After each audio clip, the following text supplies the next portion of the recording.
Hello student.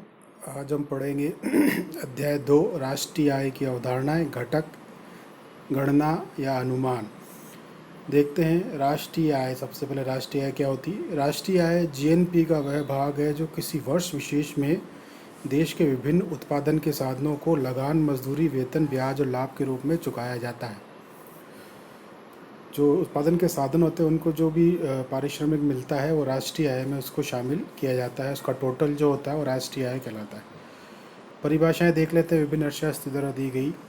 सबसे पहले हम देखते हैं प्रोफेसर अल्फ्रेड मार्शल के अनुसार किसी देश की पूंजी और श्रम का उसके प्राकृतिक साधनों पर प्रयोग करने पर प्रतिवर्ष भौतिक और अभौतिक वस्तुओं एवं सभी प्रकार की सेवाओं की शुद्ध सामूहिक उत्पत्ति को राष्ट्रीय आय, देश की आय, देश का राष्ट्रीय लाभांश कहा जाता है। प्रोफेसर मार्शल ने बताया कि किसी भी देश में जो पूंजी होती है और श्रम होता है वो उस देश के प्राकृतिक साधनों पर कार्य करता है, प्रतिवर्ष कुछ वस्तुओं और सेवाओं का उत्पादन करता है। तो वो सामूहिक जो वस्तुएं और सेवाएं होती है उसको राष्ट्रीय आय कहा जाता है, राष्ट्रीय लाभांश कहा जाता है। समीकरण के रूप में देखते हैं हम, राष्ट्रीय आय बराबर वस्तुओं एवं सेवाओं का वार्षिक उत्पादन प्लस विदेशों से प्राप्त हुई विशुद्ध आय माइनस पूंजी का घिसावट व्यय प्लस प्रतिस्थापन व्यय। ये समीकरण के रूप में राष्ट्रीय आय को दर्शाया गया है कि इसमें राष्ट्रीय आय में क्या शामिल किया जाता है। सबसे पहले इसमें देखते हैं कि वस्तु और सेवाओं का वार्षिक उत्पादन। प्रतिवर्ष जो वस्तु और सेवाओं का जो नया उत्पादन होता है वो इसमें शामिल करते हैं। विदेशों से प्राप्त हुई विशुद्ध आय को इसमें शामिल किया जाता है और इसमें से घटाया जाता है जो उत्पादन कार्य के दौरान जो मशीनरी की घिसावट होती है उसका घिसावट व्यय यानी पूंजी का घिसावट व्यय, और जो मशीनें प्रतिस्थापन योग्य होती हैं इनको प्रतिस्थापन पर जो व्यय आता है उसका प्रतिस्थापन व्यय, इनको माइनस किया जाता है टोटल प्रोडक्शन में से, तो राष्ट्रीय आय में प्राप्त होती है। देखते हैं प्रोफेसर मार्शल की परिभाषा की महत्वपूर्ण बातें क्या हैं। पहला है कि राष्ट्रीय आय गणना वार्षिक आधार पर की जाती है। दूसरा है कि इसमें शुद्ध भौतिक और अभौतिक उत्पादन एवं सभी प्रकार की सेवाएं शामिल की जाती है। तीसरा है शुद्ध सामूहिक उत्पादन ज्ञात करने के लिए कुल सामूहिक उत्पादन में से पूंजी की घिसावट एवं पूंजी का प्रतिस्थापन व्यय को घटा दिया जाता है। चौथा है वस्तुओं के साथ साथ सेवाओं का भी योग किया जाता है। पांचवा है केवल बाजार में आने वाली वस्तुओं और सेवाओं को जोड़ा जाता है। जीएनपी, जैसा कि पहले कहा है कि जीएनपी का वह भाग जो लगान, वेतन, मजदूरी के रूप में प्राप्त है। जीएनपी का मतलब है जो वार्षिक उत्पादन होता है वो बाजार में जब आता है तो जितना उसका मूल्य होता है उससे उसको गुणा किया जाता है तो वो जीएनपी निकल कर आता है। छठा इसमें है विदेशों से प्राप्त विशुद्ध आय भी जोड़ी जाती है। अब प्रोफेसर मार्शल की युक्त परिभाषा की आलोचनाएं क्या है देखते हैं कि देश में कई प्रकार की वस्तु और सेवाओं का उत्पादन होता है जिसकी गणना करना कठिन है। एक देश में कितनी वस्तुएं और सेवाएं उत्पादित होती है प्रतिवर्ष, इसका आकलन करना यदि कठिन है क्योंकि डेटा उपलब्ध नहीं हो पाता। दूसरा, दोहरी गणना की संभावना अधिक रहती है। दोहरी गणना का तात्पर्य है कि एक वस्तु को दो बार राष्ट्रीय आय में शामिल कर उसको गिन लेना, जबकि इससे बचने के लिए अंतिम वस्तुओं की गणना की जानी चाहिए। तीसरा है केवल उत्पादन का वही भाग राष्ट्रीय आय में शामिल होता है जो बाजार में बिकने आता है। स्वयं के उपभोग के लिए रखे गए भाग जीएनपी राष्ट्रीय आय में शामिल होने से रह जाता है। उदाहरण के तौर पर यदि कृषक है वो अपनी उपज का कुछ भाग अपने उपभोग, परिवार के उपभोग के लिए रख लेता है तो बाजार में नहीं आता, और वो बाजार में नहीं आता तो उसका मूल्य नहीं हो पाता और उससे वो राष्ट्रीय आय में शामिल होने से रह जाता है। वस्तु और सेवा राष्ट्रीय आय को मापने का सामान्य मापदंड नहीं है। मार्शल ने बताया कि अंतिम वस्तु और सेवाओं को टोटल कर लो तो वो राष्ट्रीय आय, लेकिन वस्तुओं और सेवाओं को राष्ट्रीय आय में मापने के लिए सामान्य मापदंड नहीं है। इसका वस्तु और सेवाओं का मूल्यांकन किस मापदंड पे किया जाए ये मार्शल ने नहीं बताया। दूसरी परिभाषा हम देखते हैं प्रोफेसर ए.सी. पीगू की परिभाषा। Professor AC. पीगू ने बताया कि राष्ट्रीय आय किसी देश की वास्तविक आय का वह भाग है जिसमें विदेशों से प्राप्त आय भी शामिल है और जिसे मुद्रा के रूप में मापा जा सकता है।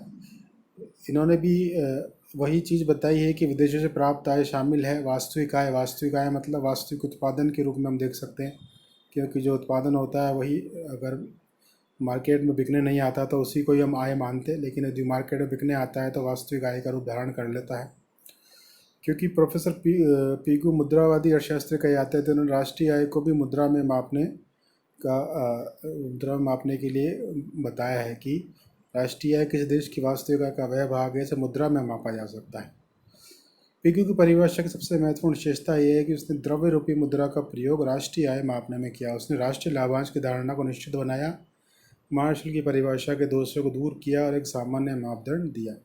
पीगू का जो मुख्य योगदान है राष्ट्रीय आय की परिभाषा में, उन्होंने एक सामान्य मापदंड दिया। जैसा कि पहले बताया कि मार्शल कहता है कि उत्पादित वस्तु और सेवाओं का कुल योग कर लिया जाए तो वो राष्ट्रीय आय होगी, लेकिन कुल योग को मापने के लिए कोई मापदंड नहीं था। पीगू ने मुद्रा रूपी मापदंड दिया है। आलोचनाएं देख लेते हैं। समान प्रकार की सेवा एक परिस्थिति में राष्ट्रीय आय में शामिल होती, दूसरी परिस्थिति में नहीं होती, जो सही नहीं है। जिन देशों में वस्तु विनिमय प्रणाली है वहाँ ये परिभाषा उपयुक्त नहीं। यदि वहाँ पर मार्केट नहीं है, मुद्रा बाजार नहीं है, तो वहाँ पर ये पीगू की परिभाषा उपयुक्त नहीं। ये बहुत ही संकीर्ण परिभाषा है। मार्शल की भांति अनेक ऐसी वस्तुओं का छूट जाना संभव है जो बाजार में बिकने नहीं आती है। तो इसकी ये कुछ आलोचनाएं हैं। देखते हैं आगे प्रोफेसर मार्शल और पीगू की परिभाषा में क्या समानता है। दोनों की परिभाषा में एक समानता है कि दोनों राष्ट्रीय आय की वार्षिक प्रतिवर्ष गणना करते हैं। दूसरी है कि दोनों उत्पादन की गणना करते हैं।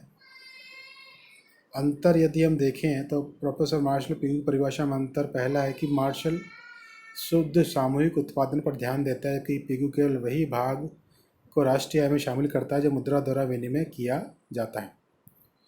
पीगू की परिभाषा संकुचित है, मार्शल की परिभाषा विस्तृत है। एक और अर्थशास्त्री प्रोफेसर फिशर की परिभाषा देखते हैं। फिशर के अनुसार राष्ट्रीय आय या राष्ट्रीय लाभांश में केवल वे वस्तुएं एवं सेवाएं आती है जो अंतिम रूप से उपभोक्ताओं को उपभोग के लिए प्राप्त होती है, चाहे वह भौतिक वातावरण से प्राप्त हुई हो या मानवीय वातावरण से। फिशर की परिभाषा कल्याण के दृष्टिकोण से मेल खाती है, क्योंकि वो उपभोक्ताओं को प्राप्त होने वाली अंतिम वस्तु और सेवाओं जो वो उपभोग के लिए प्राप्त करता है उसी को राष्ट्रीय आय में शामिल करता है, चाहे वे भौतिक वातावरण वस्तुएं हों या मानवीय वातावरण सेवाएं हों। अन्य शब्दों में वार्षिक राष्ट्रीय आय वार्षिक विशुद्ध उत्पादन का वह भाग है जो उस वर्ष विशेष में प्रत्यक्ष रूप से उपयोग किया जाता है। फिशर कहता है कि विशुद्ध उत्पादन का वह भाग जो उस वर्ष विशेष में उपभोग किया जाए, यानी वो उपभोग पर ज़्यादा बल देता है, उत्पादन पर वो बल नहीं देता।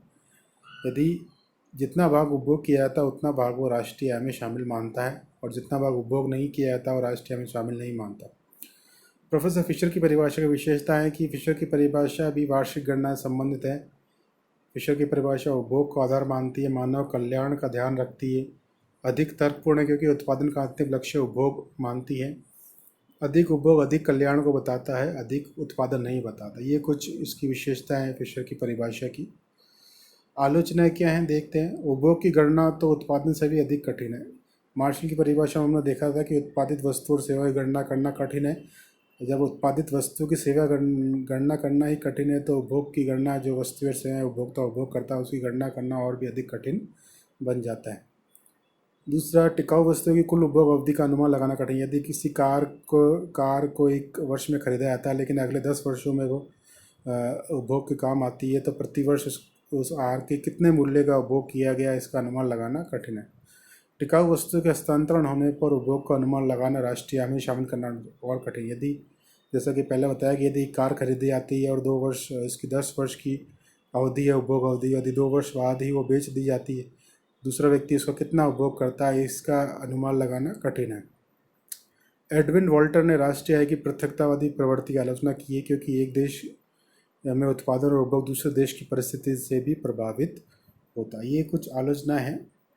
अब हम देखते हैं कि इन तीनों में से उपयुक्त परिभाषा कौन सी हो सकती है। यदि कल्याण के उद्देश्यों को माना जाता है तो फिशर की परिभाषा अधिक उपयुक्त लगती है, जबकि उत्पादन के आधार पर मार्शल और पीगू की परिभाषा अधिक उपयुक्त है। वर्तमान अर्थशास्त्री मार्शल और पीगू की परिभाषा को अधिक सही मानते हैं। ये एक आय का जो किसी देश या अर्थव्यवस्था में आय का जो फ्लो होता है, सर्कुलर फ्लो, चक्राकार प्रवाह, उसको उसका डायग्राम दर्शाया गया है, जिसमें एक तरफ यहाँ फर्म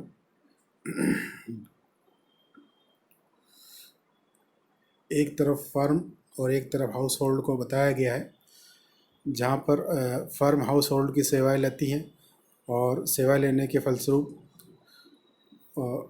हाउस होल्ड को वेज, रेंट, इंटरेस्ट और प्रॉफिट्स के रूप में इनकम वापस प्राप्त होती है। जो हाउस होल्ड्स को ये इनकम्स प्राप्त होती है वो फर्म्स का जो प्रोडक्शन होता है गुड्स एंड सर्विसेज पे, उस पर वो एक्सपेंडिचर करती है। साथ ही गवर्नमेंट को टैक्सेस देती है। कुछ जो सेविंग्स होती है हाउस होल्ड्स की, परिवारों की, वो फाइनेंशियल मार्केट्स में सेव की जाती है। और कुछ एक्सपोर्ट और इंपोर्ट की कार्रवाई इसमें होती है। तो एक अर्थव्यवस्था में आय का प्रवाह किस प्रकार होता है, इस डायग्राम से हम अच्छी तरह समझ सकते हैं। धन्यवाद।